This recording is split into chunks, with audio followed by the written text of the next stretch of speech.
மேலறை தியானம் ஜூலை மாதம் 19ஆம் தேதி ஞாயிற்றுக்கிழமை 2026ஆம் ஆண்டு. எழுதியிருப்பவர் மெலானி மேயர்ஸ், இண்டியானா, USA. தலைப்பு: கடவுளின் நிலையான அன்பு.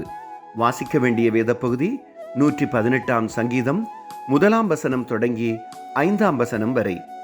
இன்றைய நாளுக்குரிய தியான வசனம் 118ஆம் சங்கீதம் 5ஆம் வசனம். நெருக்கத்திலிருந்து கர்த்தரை நோக்கி கூப்பிட்டேன், கர்த்தர் என்னை கேட்டருளி விசாலத்திலே வைத்தார். தன்னார்வ ஊழியராக நான் பெண்கள் சிறைச்சாலைக்கு போய் அங்கிருக்கும் மேசையின் முன்னே அமர்ந்து என்னிடம் வருகின்ற பெண் கைதிகளிடம் பேசுவேன்.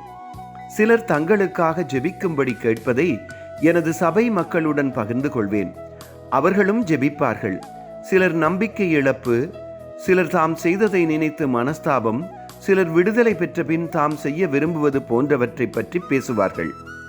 தமது பெருமதி பற்றி எவரும் அறியாமல் இருப்பது பொதுவான விடயமாக இருந்ததால் 118ஆம் சங்கீதத்தில் பல இடங்களில் சொல்லப்பட்டிருக்கும் கடவுளின் நிலையான அன்பை பற்றி அவர்களுக்கு சொன்னேன்.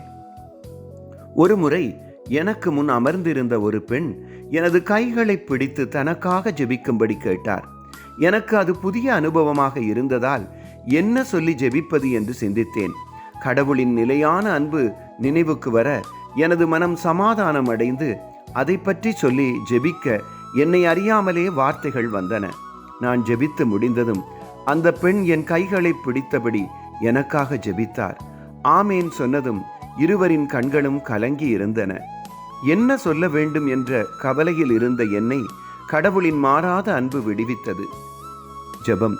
அன்பான கடவுளே, நிச்சயமில்லாத நேரங்களில் சரியான வார்த்தைகளை தருவதற்காக நன்றி. நீங்கள் எமக்காக வைத்திருக்கும் திட்டங்களை நோக்கவும் உங்கள் மாறாத அன்பை நினைத்து கொள்ளவும் உதவி செய்யுங்கள். ஆமேன். இன்றைய நாளுக்குரிய சிந்தனை: கடவுளின் மாறாத அன்பை எப்படி மற்றவர்கள் உணரச் செய்வேன்?